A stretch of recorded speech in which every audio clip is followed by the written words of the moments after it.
Hello, hello, hello. This is Gresh from the I Am CEO podcast. I have a very special guest on the show today. I have Nora Livingstone. Nora, excited to have you on the show. I'm excited to be here. Thanks so much for having me again. Yes, absolutely. Super excited to have Nora back on the show. She's doing so many phenomenal things. So before we jump into that, I want to read a little bit more about Nora so you can hear about some of those awesome things. And Nora is the co-founder and CEO of Animal Experience International, an award-winning B Corp. She is a board member of the Cowichan Valley Women Against Violence Society. She has a passion for volunteering, decolonization, and social advocacy. Instead of just living in the community, she wants to help people be real stakeholders in their communities and in their lives. Nora also specializes in volunteer coordination, public engagement, crisis intervention, and management and consent based tourism. And like I mentioned, Nora is a former guest on episode number 14 of our podcast way back in the day. And I think she is probably a little bit of a volunteering superhero because she's volunteered with Wildlife Rehabilitation Center, FEMA, Journey Women, Women for Nature, and so many, many more.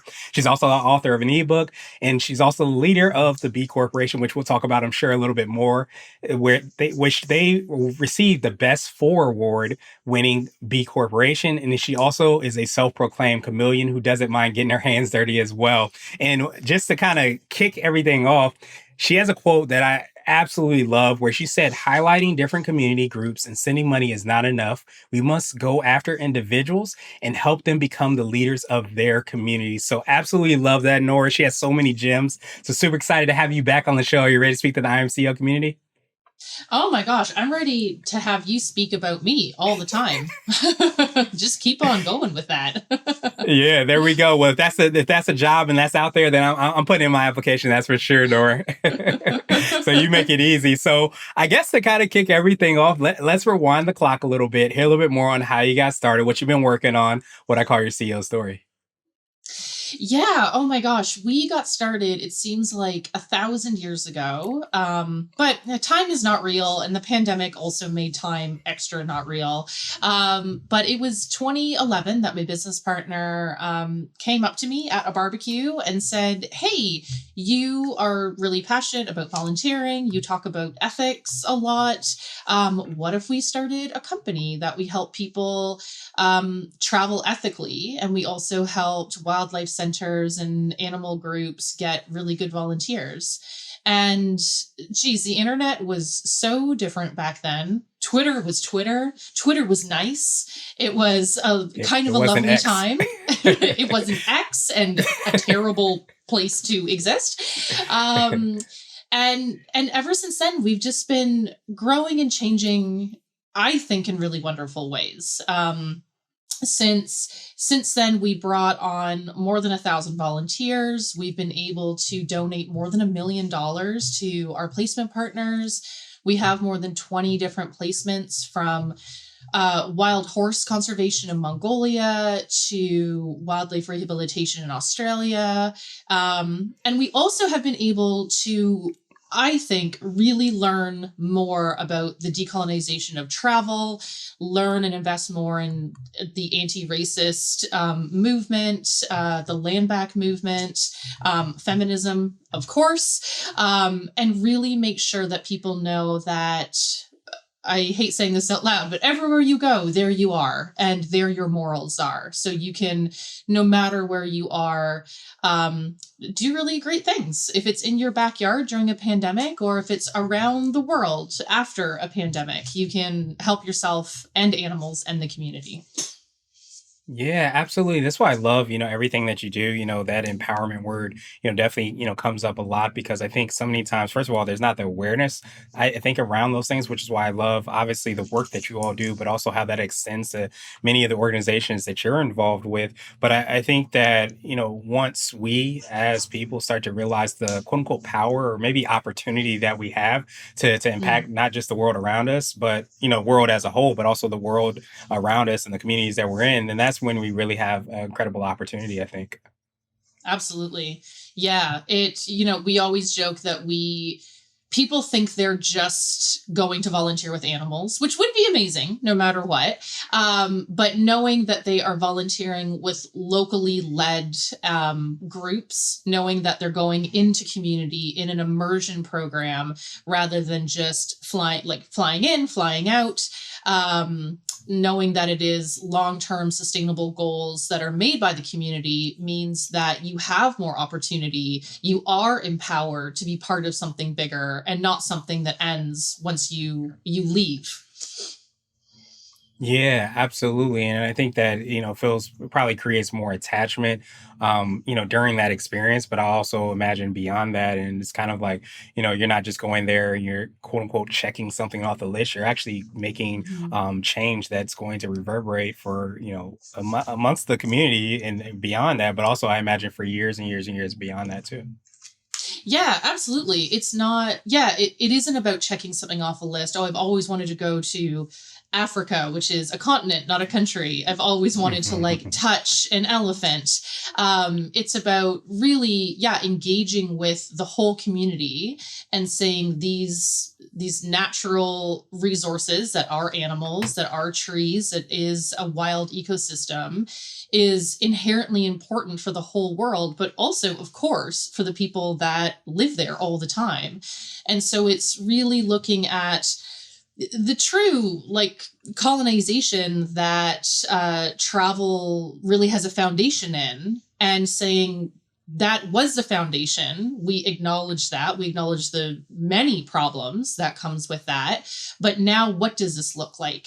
The same with capitalism. There's a lot of problems, of course, that can arise from capitalism, but being a B Corp, looking at conscious capitalism, looking at voting with our dollars and things like that, we're able to say there are inherent racist, anti-feminist, bad roots in capitalism, but it can stop with me and it can grow to something obviously much better that helps us all, hopefully.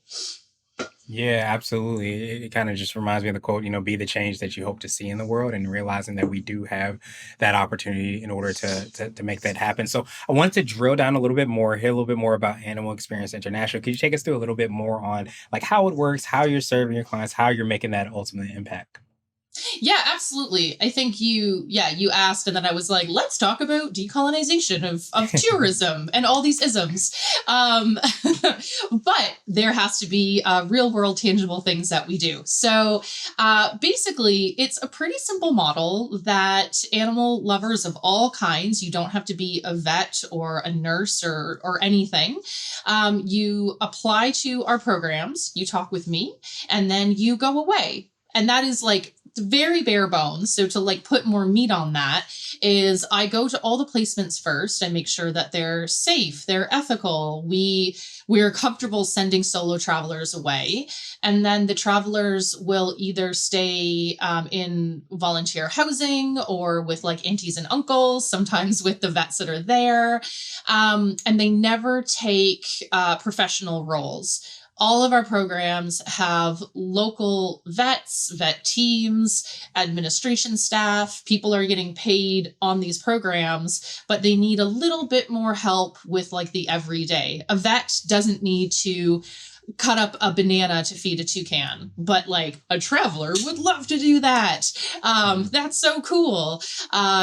Or with our conservation programs, we don't need to have a marine biologist counting all the dolphins. We can have a bunch of volunteers counting dolphins, monitoring their behavior, looking at a bunch of different data points. So later on, the marine biologist can have this really hygienic data because it comes from all these sources and all these places, and then write these peer-reviewed papers that then conserve the dolphins. So it is about really asking questions and listening to the local community, asking what would be really helpful for them.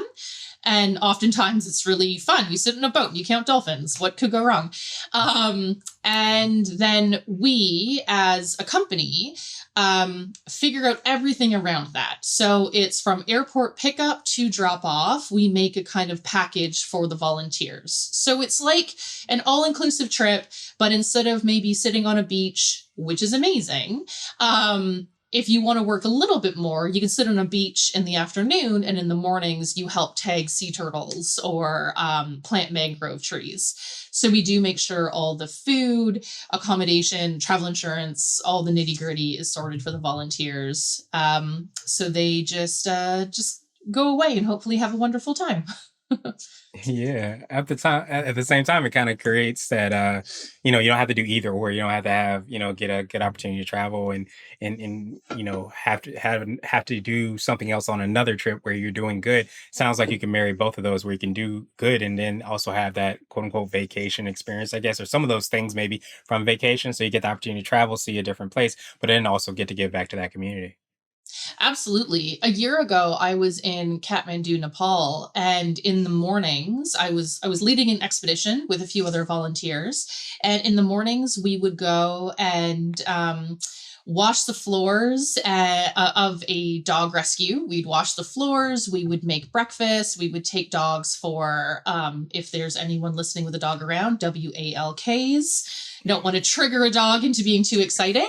But we would socialize them, give them different treats and things like that. And then the afternoon, I would take the volunteers just around the Kathmandu Valley. There are, I think, 8 different UNESCO World Heritage Sites. And I wanted to make sure if you're going all the way to Nepal, yes, of course, you're helping this dog center. Of course, you're helping these local vets and nurses, but then you're seeing the world's largest Buddhist stupa. You are seeing the monkey temple, because of course you should. You're seeing all the things around the valley, including like the Himalayas in the background. So it's very much, it's not one or the other. It's not working hard so you can come home and play hard. It's knowing that tourism can very much be both working and volunteering and being truly enriched by the culture that's hosting you. Yeah, that makes so much sense, and that's why that word I actually wrote down was it was immersion, because it kind of sounded like that permeates through everything that you all do, as a whole, as an organization. Do you feel like that is part of like what I like to call your secret sauce? And this could be for yourself, the organization, or a combination of both. But is it that ability to not say it has to be either or, but to marry those two things together, and of course be able to be that B Corp and be able to do good by doing that? Do you think that's part of like what kind of sets you apart? Yeah, I think so. I think that, all humans can contain multitudes. And so you too, your trip can contain multitudes, right? And Mhm. it doesn't have to be at the expense of someone else or a different culture. We don't have to be an oppressive force when we are in capitalism or when we are in tourism. We can look, sometimes it's a bit harder, which is why I have a whole company that does it, and you can hire me to help you find an ethical solution to volunteering and travel. And sometimes it's easier than other times, but it doesn't have to be, oh, I'd love to travel but I can't because it's inherently oppressive. It's, I'd love to travel and I can because I will help you do it. Yeah, that makes sense, and kind of being that bridge, and can, I guess, even organizations, or organizations that I imagine probably need the help in the system, but also organizations that maybe want to have a I don't know if CSR is still a big term, where they want to have some aspect where they partner to have those experiences, or at least awareness around those experiences. That's something that you all offer as well.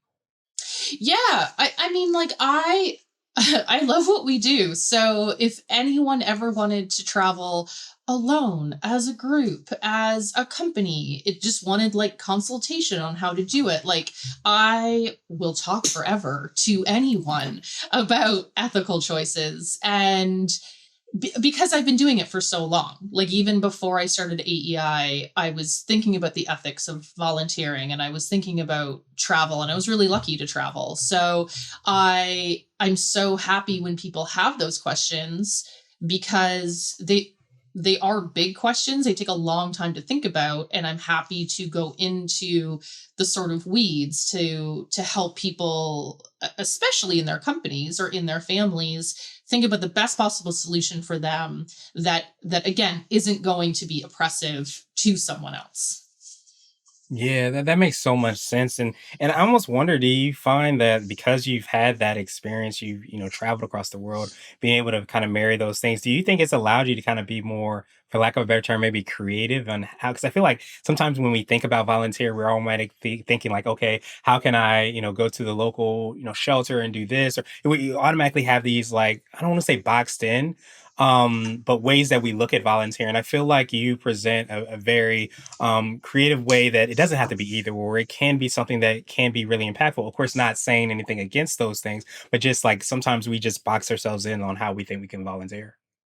Yeah, I think it's very natural and normal and okay to be in your comfort zone. I like all the time. We life is hard enough. You don't have to go outside of it. But I think that in like I live in Canada, we live on Turtle Island. We are we're settlers that were uninvited to live here, and we have put these systemic ideas, or all these systems of ideas that are systemic on everything. And because of that, because we are swimming in a soup that is patriarchy, capitalism, white supremacist, colonial, we do kind of get boxed in with this is the way to volunteer. This is the way to work. This is the way to have a family, have a business, a company. And I think hopefully with all of my travel, those sort of blinders are like a bit open. Of course, like unfortunately, we will always have bias. I have loads of privilege.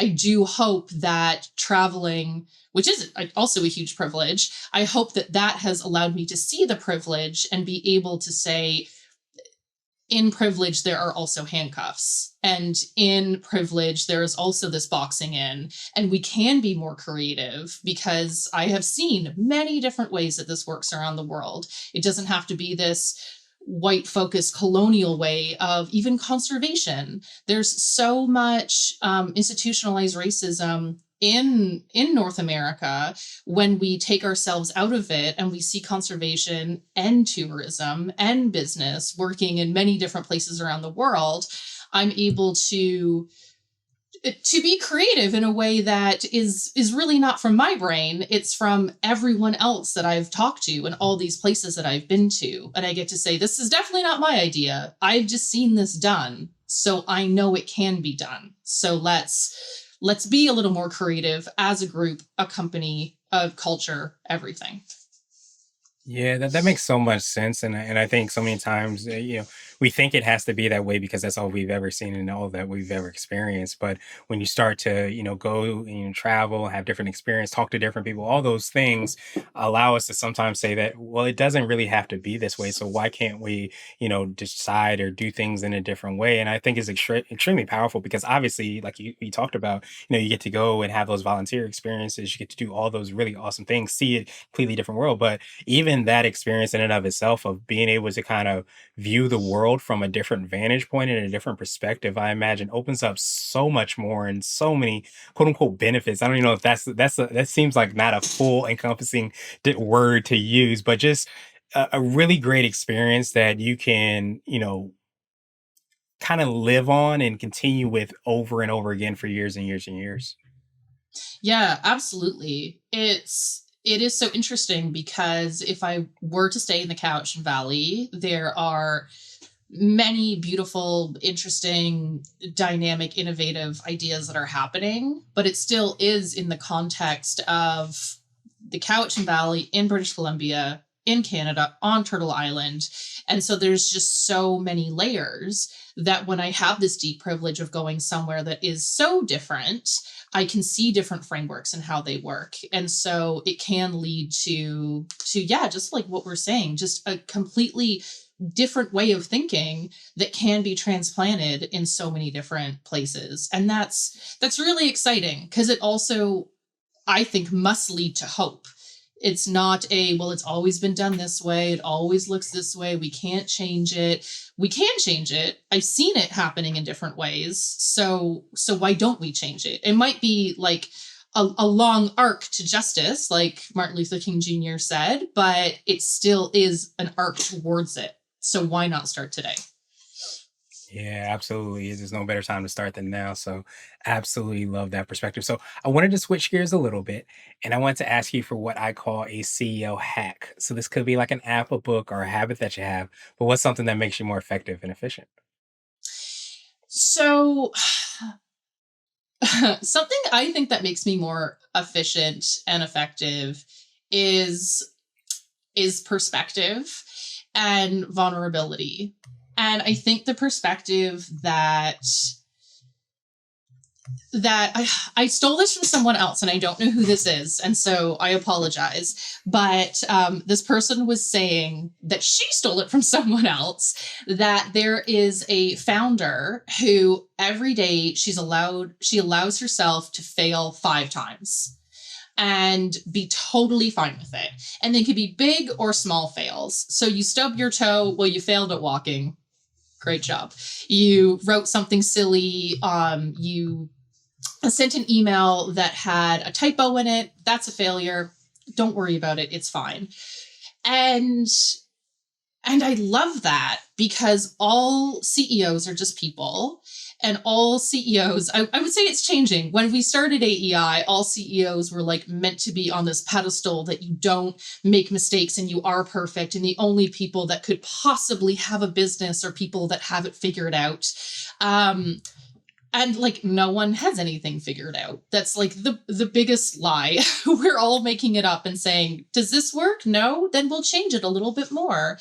And I think through having a business for so long, having a travel company in a pandemic, being a white cisgendered woman in Canada, I think that there's been a lot of times that I've had to look at what failure looks like, what mistakes look like, and then what moving forward looks like, and not saying, well, that was a failure, I need to just shut down the company. That's a mistake. I guess I should just live under a rock and never come out again, which like sometimes you want to do.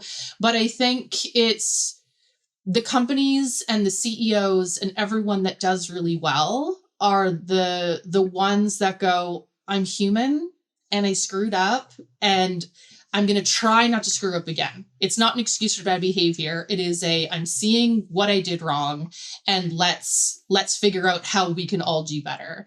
And that the like liberation is not a one-way street. So when you're able to say I screwed up, other people say, "Oh, I screwed up as well. It wasn't fatal." Okay. Yeah, and that's a incredibly powerful place to be, which is why I love that vulnerability word.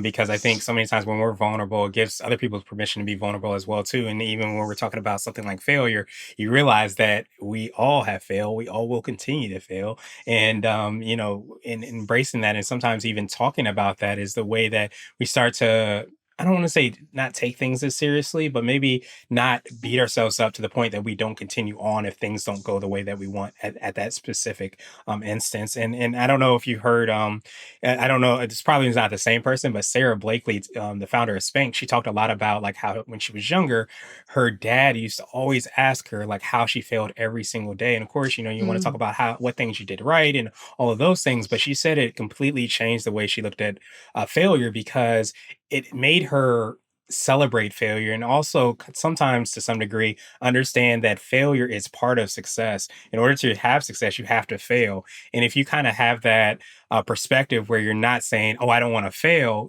then you're also saying, oh, I don't want to succeed. But if you embrace mhm. failure, embrace it as a temperature or a way to gauge and get more information or data, then you start to realize that the more you fail, the more you learn, the more you end up being successful. Yeah. Yeah, I love that. Yeah, I had not heard that before, but that is brilliant because like then what is failure? Failure seems like this big monster in the back, and if it happens, then I'm not going to be a good wife or mom or business owner or friend. I can't let anyone know that I failed. But then yeah, like of course, the first time you tried to walk, it did not go well. The first time you tried to like juggle, what a weird example, but it probably didn't go well either. And if we are telling our kids and our peers and ourselves that we are able to try something and it doesn't have to be perfect right away. And even perfection is going to look way different because we failed and we saw how the plan needed to change. I think that nothing is more freeing than that. That's just being a human and being okay that you're human and not immortal. A robot or AI maybe. Yeah. So there we go. Yeah, that makes so much sense. Like no one's ever walking around, saying to a baby or a kid, "Hey, walking is not for you. So maybe you should just stay on the ground and continue crawling." So I think that's a incredible perspective. So what would you consider to be what I like to call a CEO nugget? This little bit more word of wisdom or piece of advice. We might have already touched on this. It might be something around B Corps or how you're able to really think about doing well by doing good. But what's like a piece of advice you would give to someone that's thinking of starting or potentially your younger business self? I would say, yeah, like don't be afraid to fail in the same way, just like always failure, like always talking about failing. It's okay. But also don't be, know that business doesn't have to be oppressive. I think when I was in university, we learned that there were like NGOs that were saving the world and charities that were amazing. And we learned that like the corporation, what the documentary was played in one of my classes. And we're like, oh, CEOs are all evil monsters. And if you have a for-profit business, like have fun oppressing people, you're awful. But now with the B Corp movement, we can do both. We can be monsters who are helping people. Good But monsters. yeah, good monsters. You don't have to take a vow of poverty to want to help the world. And you don't have to oppress people to have a company. And I think, yeah, in conscious capitalism, in B Corps and things like that, you can do both. So why not do both?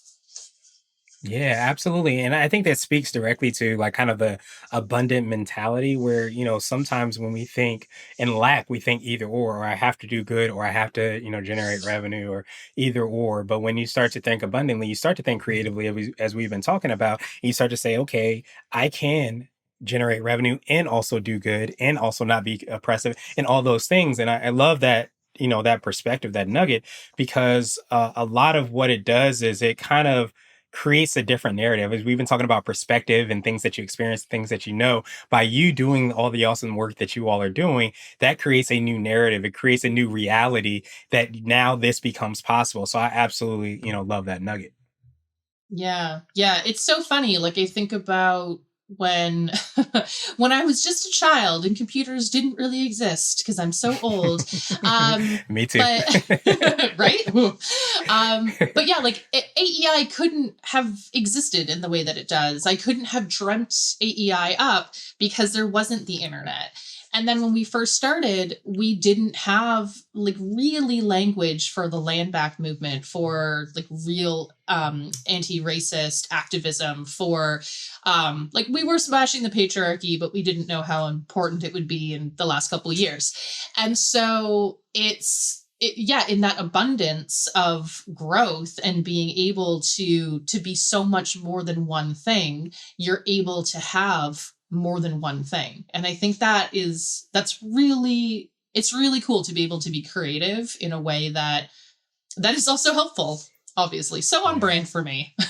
There you go. There you go. You have to love that when you get the opportunity to kind of blaze trails and you get to create, those opportunities by being able to just kind of be yourself and be on brand and be consistent and authentic with who you ultimately are. So I know we touched on this a little bit. So I want to ask you my absolute favorite question, which is the definition of what it means to be a CEO. And our goal is to have different quote unquote CEOs on this show. So Nora, what does being a CEO mean to you? Being a CEO means being the reason people are annoyed with you or being annoyed with your company. So the reason that it's ethical to pay to volunteer um, is because the people who are hosting you need to be paid for their their petrol to pick you up, for their Wi-Fi, their food, the things that you're consuming. And people get annoyed with me because I say, like, we must pay our hosts. When groups contact me and are using animals not, in tourism in a non-ethical way, when they're abusing animals, and I say we can't work with you because we have these rules around not exploiting humans or animals, people get annoyed with me. It's very empowering as a woman to just use no as a full sentence. But being a CEO means you have to say no a lot, and people are going to be annoyed with you. And if they are, it's probably for good reason. And what I mean by that is you want them to be annoyed with you. If someone wants to exploit an animal, if they want to exploit a community, if they are not volunteering for the right reasons, they're not your friends. So it's good that they're annoyed. It's a good litmus test. Yeah, absolutely. I love that definition. It's funny, in college, I was, talking with somebody, and I just remember her saying that, in our little organizations and our businesses, all these things that we're doing, if people aren't annoyed with you, if they aren't kind of threatened by you, just all those different words that kind of come up when you are being a trailblazer, you're disrupting things, you're doing things different. And a lot of times the best way you can do things and be a disruptor is actually by doing good, by actually seeing the human side, by putting all those things actually are sadly to some degree incredibly disruptive. But if you're able to kind of tap into that, then you do start annoying people. You are starting to make change. You are starting to see people threatened by the things that you do. So I love that definition, because to me, at the very heart of entrepreneurship, disruption, those things are really annoying people, because you are making the world a better place in our organizations and our businesses and whatever it is that we're doing. By doing that, you will annoy some people, you will ruffle some feathers and step on some toes. Yeah, no, absolutely. Right. Like when you are fully empowered to act in your morals and your ideas in a way that does disrupt all the nonsense that can be in business. Yeah, it's gonna like really annoy a lot of different people who have been making a lot of different money in ways that you don't agree with. And so it's about annoying the correct people. Yes, of course. I understood exactly what you meant. So, no, I truly appreciate that definition. Of course, I appreciate your time even more. So, what I wanted to do now was pass you the mic, so to speak, just to see if there's anything additional that you can let our readers and listeners know, and of course, how best people can get a hold of you, find about all the awesome things you and your team are working on. Yeah, thank you so much for having me. It's been so, yeah, just lovely to have a chat about this. If people want to travel with us, we do solo and group trips. It's just animalexperienceinternational.com. If you forget the name, it is incredibly Googleable, because you just think, I want to have an experience internationally with an animal. Ah, there we are. We're There on you go. all the socials. If you want to see me and travel around the world, we're on TikTok. I normally am saying something silly because I make the mistakes so our travelers don't have to. But on all Facebook, Instagram, things like that, just Animal Experience International or Animal International. But yeah, come travel with us. It is so fun to not exploit animals. And it's so weird to say that out loud, but it really is. Yeah, absolutely. And I appreciate you making it so easy for everybody to do that. We'll try to make it even easier. We're going to have the links and information as well in the show notes, so that everybody can click and find out about all the awesome things. Of course, follow on all socials as well too. But Nora, truly appreciate all the awesome work that you're doing, the time you took today. I think sometimes we forget that we have the quote unquote pen or pencil in our hand, and we get to kind of change the world in the way that we see fit. And I think when we are, annoying people, disrupting things, and doing all those awesome things, then it's only making the world a better place. So thank you so much for taking the lead in doing that and remind us of how important that is. And I hope you have a phenomenal rest of the day. Oh, thank you so much. I hope you also have just the best day of your life. Thank you.